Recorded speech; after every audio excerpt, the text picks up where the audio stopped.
Armsad sõbrad, kätte on jõudnud paastoaja 3. pühapäev, mil meid kutsutakse tõstma oma silmi üles Jumala poole, sest tema on see ja tema on ainus, kes võib meid päästa, hoida ja igavesse ellu juhtida. Tänase pühakirja lugemise me leiame piibli viimasest raamatust, Johannese ilmutusraamatu 3. peatükist, ja tegemist on ühega nendest kirjadest, mis selle raamatu alguses läkitatakse 7 Väike-Aasia kogudusele. Seekord on tegemist Laodikeia kogudusega ja see kiri on mõnes mõttes erinev kõigist teistest. Ütlen kohe ette, et see erinevus ei ole midagi, mille üle peaksime suurt rõõmu tundma, kuna Laodikeia kogudus oli ainus, kellele saadetud kirjas issandal ei olnud selle koguduse kohta ütelda mitte kui midagi head.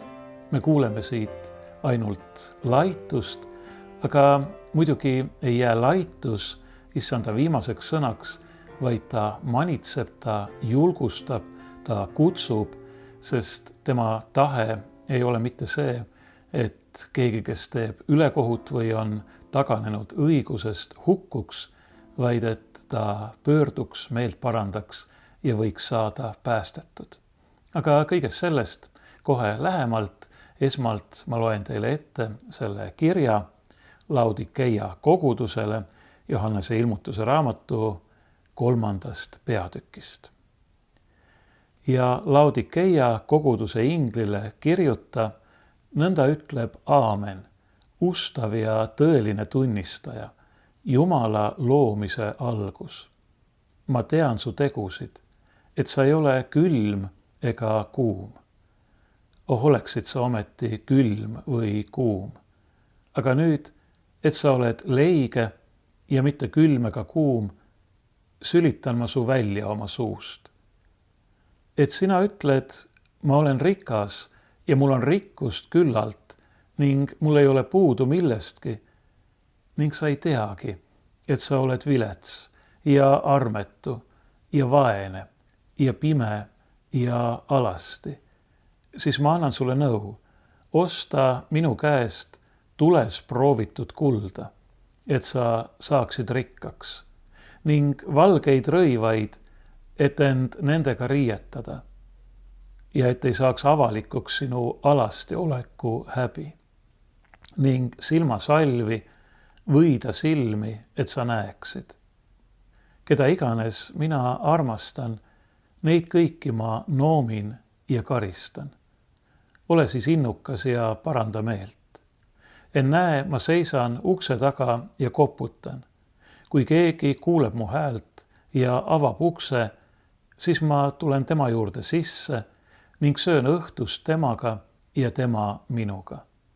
Kes võidab, sellel ma lasen istuda koos minuga mu troonile, nagu minagi olen võitnud ning istunud oma isaga tema troonile. Kellel kõrv on, see kuulgu, mida vaim ütleb kogudustele. Kunagine Laodikeia linn asus praeguses Türgis ning paiknes ühe suure ja tähtsa kaubatee ääres. Selle kaubatee äärde jäid 7 ilmutusraamatus nimetatud linnast tervelt 5. Pergamon, Thyatira, Sardes, Philadelphia ja Laodikeia. Sellel ajal, kui ilmutuse raamat kirja pandi, kuulus Laodikeia Rooma Aasia provintsi koosseisu. Niisiis tegemist oli Rooma riigi osaga või vähemalt Rooma ülemvõimu alla kuuluva piirkonnaga. Selle piirkonna nimi, kus Laodikeia asus, on Früügia ja Laodikeiast kujunes Früügia jõukaim linn. Nii kaubanduse poolest kui ka selle poolest, mida seal toodeti. Sest et selle linna peamiseks sissetuleku allikaks olid must peenvill ehk siis mustade lammaste villast valmistatud vill, lõng ja rõivad. Ja lisaks oli Laodikeia kuulus ka seal toodetud tervendavate võiete, arstimite poolest. Iseäranis nimetavad vanad autorid silmasalvi ja kõrvasalvi. See kõik on oluline just nimelt seda silmas pidades, mida Issand oma kirjas Laodikeia kogudusele ütles. Nagu ma juba nimetasin, kui teistes kirjades, mis on neile Väike-Aasia kogudustele saadetud, nimetatakse ikka ka midagi positiivset ja iseäranis on väga positiivne eelnev Philadelphia kogudusele saadetud kiri, siis kirjas Laodikeia kogudusele ei ütle Issand mitte ainsamatki head sõna selle koguduse sealsete kristlaste kiituseks. Vastupidi, tal on öelda ainult halba. Tegemist on leigete ja küllap ka lodevate eneseimetlejatega, enesega rahul olevate inimestega, kes on kaotanud täielikult igasuguse usulise innukuse. Aga vaatame seda kirja algusest peale. Selle alguses nimetatakse kõigepealt kirja läkitajat. Läkitajaks on Issand Jeesus, kes on ustav ja tõeline tunnistaja, kes on kehastunud tõde. Tema kohta öeldakse, et ta on aamen ja aamen tähendabki tõde, midagi, mis on absoluutselt kindel ja tõene. Tema on kehastunud tõde ja see tähendab, et see, mida ta nüüd ütleb, mida ta kirjutada laseb, on samuti puhas tõde. Kahjuks väga otsekohene ja karm tõde. Meile öeldakse ka, et ta on algus, võiksime tõlkida ka allikas või algallikas. Ja see tähendab, et kõik, mis on loodud, pärineb temast. Ilma temata ei ole loodud midagi, nii nagu Püha Johannes ütleb oma evangeeliumi alguses. Ja konkreetselt tähendab see nii Laodikeia kristlaste kui meie kõikide puhul, et kõik, mida me omame, kõik, mis meil on ja kõik, mis me ise oleme, see on mitte ainult tema looming, vaid see on tema kingitus meile ja see kuulub viimselt temale. Ka meie ise kuulume viimselt temale. Issanda käes on kõik. Issanda käes on meie minevik, meie olevik, aga samamoodi on täielikult tema käes ka meie tulevik. Seda nii siin selles maailmas kui igavesti. Ja iseäranis viimast peame me väga hoolega meeles kandma ja silmas pidama. Sest ainult need, kelle algus, nagu siin öeldakse, on Kristus. See tähendab, kes on temas uueks loodud, kes elavad temas, kes püsivad temas, kes elavad temast, sest tema on kõige olemise ja elu algallikas. Ainult need pärivad igavese elu taevases kirkuses. Ainult Kristuse läbi, mitte mingil muul viisil. Ja kui me temast lahti laseme, temale selja pöörame, temast lahti ütleme, siis me kaotame igasuguse lootuse. Siis on nii, nagu Issand lasi kirjutada Laodikeia kogudusele, sa ei ole ei külm, see tähendab, sind ei ole meeldiv palaval päeval juua nagu vett, see on see võrdpilt, sa ei ole kuum, tuline, vaid sa oled leige ja sellepärast ma sülitan su välja. Tegelikult see sõna, mida siin kreeka keeles tarvitatakse, tähistab midagi palju ebameeldivamat, nimelt oksendamist. Ja see on tegelikult päris hirmus, kui me mõtleme, et Issand ütleb kellegi kohta, et sa ajad mul südame pahaks, sa paned mind öökima. Kole, eks ole. Ega me ei tahaks selliseid sõnu rääkida. Ja sellepärast tõlkigem siis nii, et ma sülitan su välja, aga ega seegi ju palju parem ole. Ainult need, kes jäävad Kristusesse, võivad pärida igavese elu taevases kirkuses, ainult neil on tulevik nii siin selles maailmas kui igavesti. Paraku olid, nagu juba öeldud, Laodikeia kristlased sellest väga kaugel. Õigupoolest polnud nad mitte midagi. Nad olid tühi koht, kuigi nad ise pidasid ennast rikkaks ja igati kindlustatuks. Issand ütleb, ma tean su tegusid, et sa ei ole külm ega kuum. Oleksid sa ometi külm või kuum, aga nüüd, et sa oled leige ja mitte külm ega kuum, sülitan ma su välja oma suust. Ma tean su tegusid. Neid ei ole ja sellepärast sa oled tühi koht. Laodikeia kristlased näisid hoolivat õigupoolest vaid iseendast ja sellest käesolevast hetkest. Nad olid enestega rahul ja seda paraku täiesti maistel, võiksime öelda lihastel põhjustel, mis seondusid Laodikeia linna elu ja käekäiguga. See, mida ma ennist nimetasin, millel rajanes Laodikeia jõukus, mustal peenvillal ja arstimitel. Nad arvasid, et nad on rikkad, küllap nad kandsid häid peenvillaseid rõivaid ja neil polnud muret oma tervise pärast, sest neil olid käepärast mitmesugused tervendavad salvid. Kõik oli hästi nende arvates.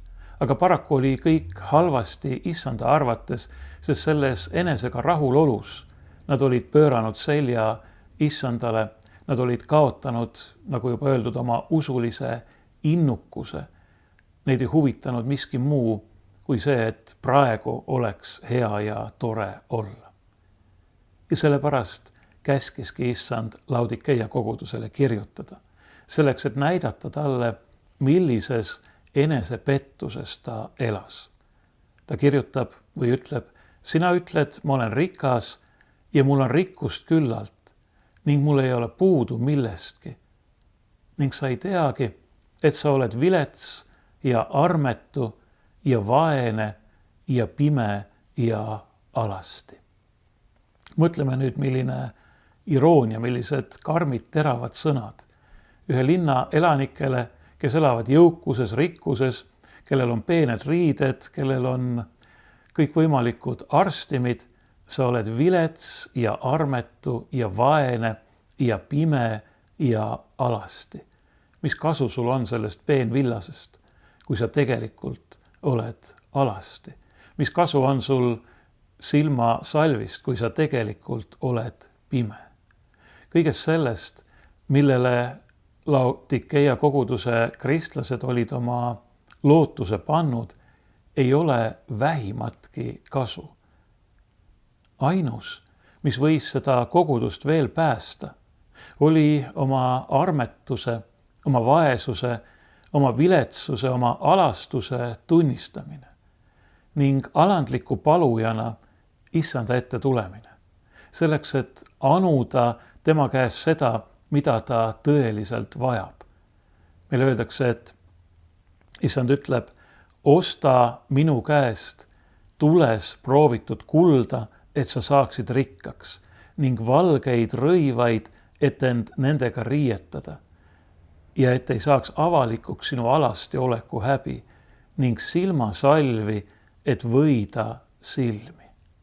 Issand on armuline, ta ei taha neid, kes on leiged, välja sülitada, vaid ta annab neile oma halastuses head ja ainumõeldavat nõu.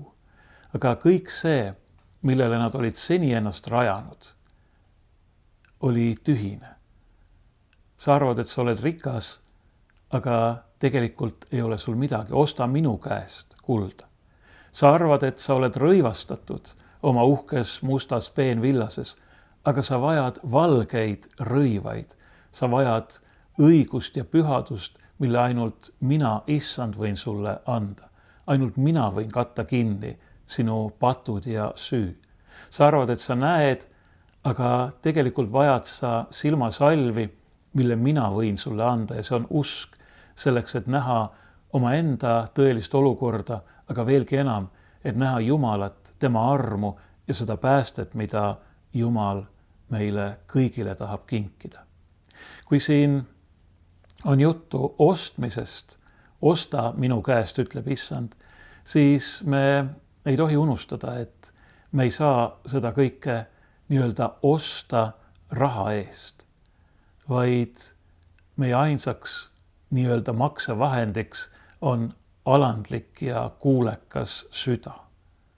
Nii nagu me võime lugeda ka prohvet Jesaja raamatust, kus väga selgelt öeldakse, et see, mida Issand nii-öelda ostmiseks pakub, on tegelikult tasuta ja seda on võimalik ainult alandlikult ja usus vastu võtta.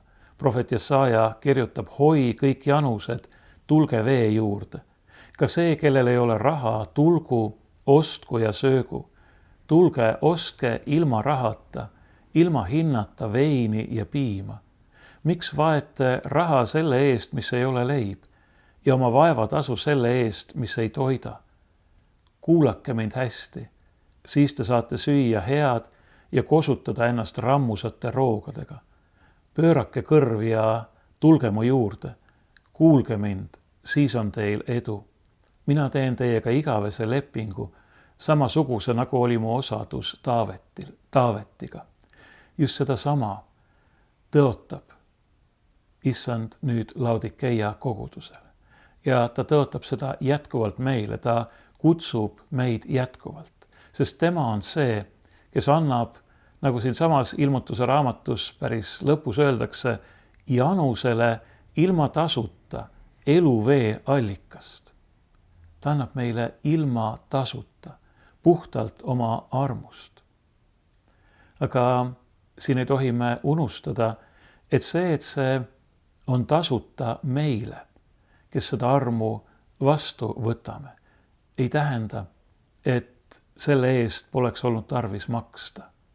Seesama Issand, kes pakub janusele eluvett ilma rahata, ilma tasuta ning kes pakub mitte ainult Laodikeia enesega rahul olevatele kristlastele, vaid meile kõigile tules proovitud või tules puhastatud, sulatatud kulda ning tõeliselt tervendavat nägijaks tegevat salvi ja päästerüüd, neid valgeid rõivaid. Tema on ostnud Jumalale, nagu ilmutuse raamatus öeldakse, oma verega inimesi kõigist suguharudest ja keeltest ja rahvastest ja pagana hõimudest. Tema on meid ostnud oma püha kalli verega, ta on maksnud ülikallist hinda meie eest. Ja seeläbi on ta teinud meid, nagu taas ilmutusraamatus öeldakse, kuningriigiks ja preestreiks meie Jumalale, nii et me võime hakata valitsema kuningatena üle ilmamaa. See ei ole nüüd öeldud mitte meie eneseuhkuseks, vaid selleks, et näidata meile, et Jumal tahab meile kinkida oma armu ja õnnistuse ja elu ja kirkuse täiuse. Aga selleks on vaja lasta lahti meie oma õigusest, meie uhkusest. Laodikeia rahvas võis olla uhke oma musta peenvillase üle, aga selleks, et pärida igavene elu Jumala kuningriigis, on vaja uut ja puhast pulmarüüd, on vaja valgeid rõivaid selle patu musta asemel, mida me kanname iseenesest. Selleks on vaja uut, puhast rõivastust, säravvalget ja seda me ei saa mingil muul viisil, kui ainult siis, kui mitte meie riided, vaid meid endid Jumala talle veres puhtaks pestakse. Tema on meid lunastanud, tema on meid ostnud, tema tahab meid puhastada ja jätkuvalt pühitseda ja igavese elu tarvis valmistada.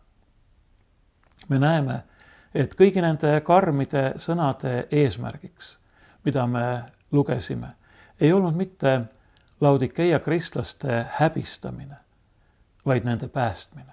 nende aitamine, nende kutsumine pöördumisele ja meeleparandusele. Mille pärast? Armastuse pärast. Issand ütleb, keda iganes mina armastan, neid kõiki ma noomin ja karistan. Ole siis innukas ja paranda meelt. Need sõnad on mõeldud ka meile. Ta armastab meid kõiki ja sellepärast ta kutsub meid tagasi. Kui oleme eemale läinud, kui oleme temast ära pöördunud, kui oleme eksiteel, siis ta kutsub meid tagasi, sest ta armastab meid. Ta kutsub meid, et me parandaksime meelt ja päriksime igavese elu. Ei ole mingit põhjust kahelda, et issand tahab kõigile kõige paremat. Ta ei taha mitte kellegi ees sulgeda taevariigi ust. Ta ei taha seda lukku panna, ilma et inimestel oleks lootust. Vastupidi, ta kutsub meid. Ta annab meile lootust. Ta kinnitab, et ta seisab uksel ja koputab ning on valmis jagama õhtusööma aega, see tähendab iseennast ja oma elu kõigiga, kes tema häält kuulevad ja talle avavad. Nagu Laodikeia kristlased, nii võime ju meiegi teinekord arvata, et meil on kõik olemas, et me saame hakkama, et me oleme tublid, et meile piisab meie oma rikkusest ja tarkusest ja tunnetusest ja õigusest. Aga meil ei piisa sellest, sest kui meil on ainult see, siis me ei ole mitte midagi, nii nagu ei olnud mitte midagi Laodikeia kristlased, kellele issand selle läkituse saatis.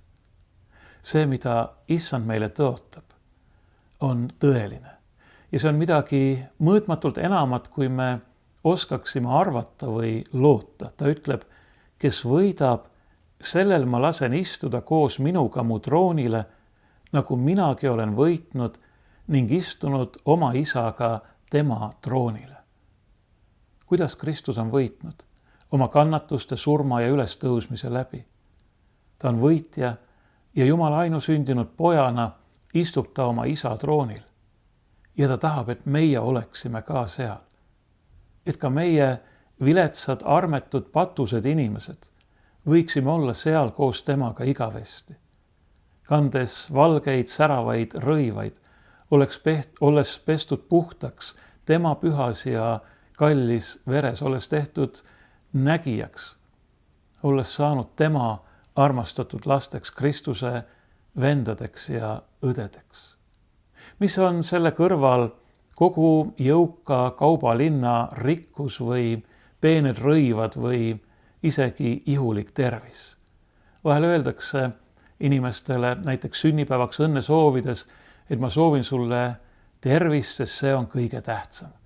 Jah, tervis on siin selles maailmas ilmselt kõige tähtsam, aga seegi ei ole midagi võrreldes sellega, mida issand on meile tõotanud. Mis kasu on inimesel, kui ta võidaks terve maailma, aga kaotaks iseenese või teeks enesele kahju, ütleb Jeesus evangeeliumis. Ja tõotab oma lunastatuile igavese rõõmu ja kirkuse selles taevases linnas, taevases Jeruusalemmas, kus nii nagu Johannese ilmutusraamatus öeldakse, ei ole vaja ei päikest, kuud ega isegi templit, sest issand kõige väeline Jumal on selle tempel ning tall.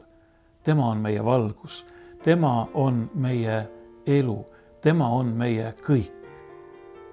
Kui vaid need, kellele seda rõõmusõnumit kuulutatakse, kasutaksid neile antud kõrvu selleks, milleks need on ette nähtud. Kellel kõrv on, see kuulgu, mida vaim ütleb oma kogudustele. Sellega lõpeb see läkitus, sellega lõpeb see osa ilmutusraamatus, kus on need läkitused. Teil on kõrvad. Milleks? Selleks, et kuulda, mida vaim, mida Jumala vaim teile ütleb. Selleks on meile antud kõrvad, et me kuuleksime Jumala sõna. Selleks on antud meile silmad, et me näeksime issandat ja tema päästet ja võiksime pärida igavese kirkuse tema taevases riigis. Ja kui ta meid teinekord noomib ja manitseb, isegi nii karmilt, nagu ta noomib ja manitseb Laodikeia kristlasi selles meie tänases pühakirja lugemises, siis me võime teada, ta teeb seda ainult armastuse pärast. Selleks, et me võiksime istuda tema troonil koos temaga igavesti.